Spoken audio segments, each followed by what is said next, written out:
During his maiden State of the City address at the Ekurhuleni Council Chambers in Germiston, Executive Mayor Nkosindiphile Xhakaza promised to fast-track service delivery projects, create employment and to attract investment into the metro municipality. And 560 kilometers away in Durban, city of eThekwini, Executive Mayor Mxolisi Kaunda blamed service delivery disruptions on aging infrastructure and floods during his address. To help us dissect both speeches, we're now joined by Mxolisi Koom, who speaks for the African Independent Congress, and the eThekwini African Christian Democratic Party caucus leader, Jameel Essop. Good to have you both, and thank you very much for coming on. Ref Koom, let's begin with you there.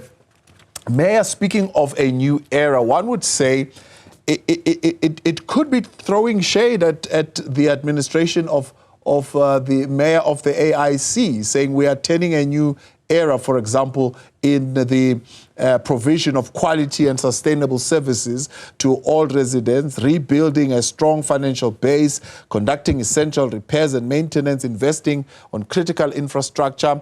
We are investing on economic growth and preserving good and ethical governance. Were all these missing during the tenure of the AIC mayor? Greetings to you, Brother Tabo, and greetings to your viewers. Thank you for inviting us as the African Independent Congress. Well, once again. Yes. So what has been bedeviling the space of politics is hypocrisy in its highest order. Because you would remember that the very mayor that has ousted our mayor was part of the coalition government, and they were part of every effort that we endeavored to place the Ekurhuleni into the global map. Yes. So my worry is, out of all the cosmetic terminology of the speech, is applicability of what the executive mayor is saying, given the volatile space of coalition government.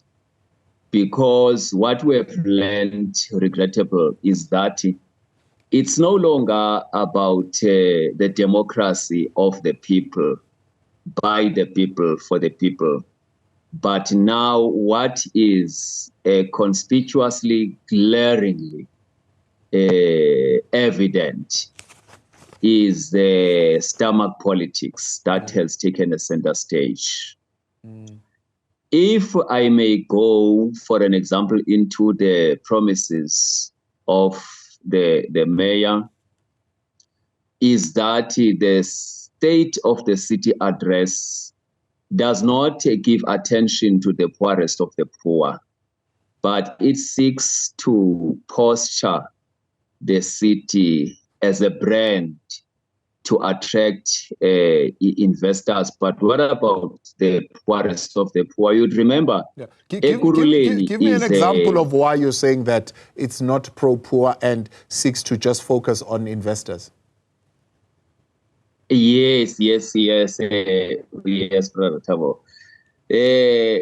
You'd remember the biggest chunk of the citizen of Ekurhuleni are in the informal settlement. As a result, where I am sitting, informal settlement is a disaster. I remember even during COVID, I was wondering, where does this COVID stay? Because in the informal settlement, there is no social distance. People are living in appalling positions. It's inhumane. I was hoping that there would be a comment and a clear comment, an affirmation of our people that are vulnerable in those informal settlements. But he says there, 2,500 households in the following informal settlements: Emandleni, Phase 4, Tokyo, Phase 4, Palm Beach Extension, Somalia Phase, and Alliance Extension 6, 7, and 8 will soon enjoy electricity for the first time. We shall also install 30 high-mast lights through the city and upgrade the Volcania substation. The proof of the pudding, Brother Julie, is in the eating. So I am here eagerly awaiting to see, because you can have the best speech, theoretically speaking, but when the political dynamics of regulation of these frivolous motions, they pose a risk of instability. And regrettable, there is no regulatory act that I know of that regulates the coalition. Coalition are based on gentleman's agreement, which coalition disturb the operation and the functions of the metro. I see. So for me, it's a matter of, it's actually politicking, because we are I think about 28 days to the polls. Yeah. So they do remember, these people are under pressure of politics. Remember that. So they have to do whatever trick of the trade to deceive the vulnerable people of South Africa. Jameel, let's bring you in here. I want to add. Yeah. I'll give you an opportunity to wrap up in a moment. But Jameel, I want to bring you in here. The mayor in eThekwini is saying, well, the eThekwini municipality, as it stands right now, according to the South African Governance Performance Index, it's actually third best performing municipality out of 8 in the country, indicating that certainly the metro is turning the corner as far as governance is concerned. Thank you, Thabo and Thuli. Thank you to the listeners and the viewers. Firstly, Thabo, we have to understand that when we look at the statistics that Mayor Kaunda had disclosed, in comparison to what is happening on the ground across the metro, we can truly say that those statistics does not match. eThekwini municipality has been the worst performing municipality at this very moment in time. Most of the residents of eThekwini do not have basic services such as water. They do not have electricity. They do not have even some of their refuge being removed because of recent strikes. And we know that the challenges since the floodings have been worsening within the municipality. We saw that there was boycott from ratepayers, associations, and there were refusal from many residents of eThekwini to want to pay the rates. So when you look at overall performance, I'm not too sure how the statistics indicator calculates some of these reports. But obviously, the report is one that also comes across to be manipulated. Like my fellow speaker and colleague said, we're 28 days away from the elections. And so everything is trying to create a rosy and an impression as if the ruling party is producing the results. The reality is that in eThekwini, the ruling party has failed every single resident, whether you are living in an informal settlement, whether you're transiting into a more urban or an affluent community. Everyone seems to be struggling with the same issue: no water, no electricity, aging infrastructure, collapsing roads, and collapsing communities. I'm shocked, Thabo, that we all know when any person thinks about eThekwini, the first thing that comes to their mind, it's a holiday destination. Tourism is at the forefront of eThekwini. Now, in the past 2 years, almost every single holiday season, the beaches have been closed, impacting negatively on tourism, impacting negatively on the hospitality sector. And so it is impossible that we've listened to the mayor today, who kind of created a rosy picture, like I mentioned, say to us that everything is well. No, the eThekwini is in a crisis. Actually, as the ACDP, we feel that the municipality should be put under administration, and stringent measures should be placed by both national and provincial government to ensure that our monies are used for the correct reasons. Yesterday, as the caucus leader of the ACDP, I had written to Mayor Kaunda And I said to Mayor Kaunda that you must be truthful and honest with the residents of eThekwini. Corruption and financial mismanagement has been long-standing as a challenge within eThekwini. It's been impacting on the city's ability to deliver services and develop infrastructure. Now, this is not something that I am saying. This has been something that has been brought from the Auditor General's report. You know, the report highlighted irregularities, fruitless, wasteful, and financial mismanagement. It even highlighted allegations of corruption and bribery in the tender and procurement processes. We've seen recently a company like Crossmore challenge the municipality when it comes to tender procedures, and they won, stating and reflecting that eThekwini does not have a very transparent process when it comes to procurement of tenders. Then we have investigations into fraudulent activities such as manipulation of the city's database and the illegal connections of electricity and water services. Now, we all know across the country, whistleblower complaints and reports of corruption and maladministration. No one seems to be protecting them.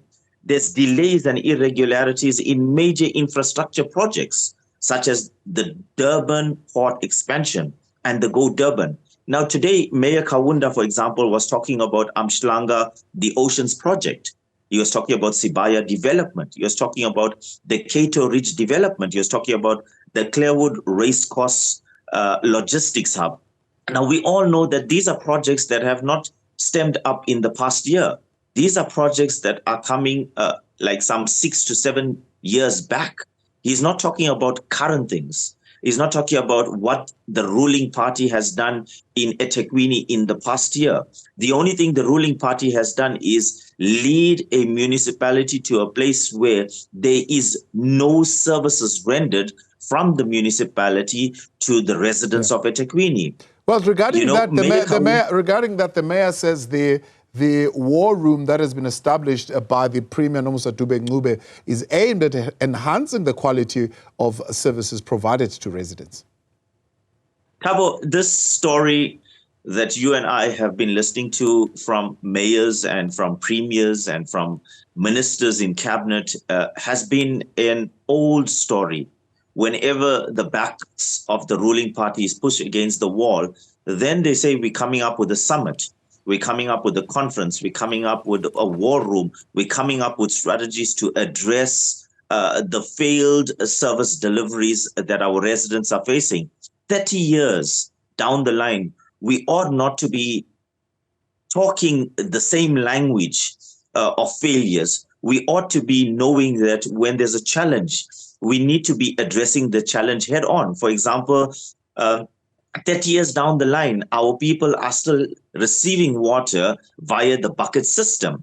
Our people are still receiving water tankers 30 years down the line, where government has not taken the initiative or responsibility to give the people direct access to water in their very own homes. And so we cannot continue to listen to Mayor Kaunda come across once again with a broken promise. It was the same Mayor Kaunda who said to the business forum as he was presenting his IDP, when they came hard against the tariff hikes, the water hikes, the electricity hikes, and the different hikes that the eThekwini is proposing in the budget presentation, it was business who rejected it. It was your ratepayers who rejected it. It was many citizens who rejected it. Yeah. And it was the same Mayor Kaunda who said to them that we will go back to the drawing board, we will take your concerns, and we will come back with a solution.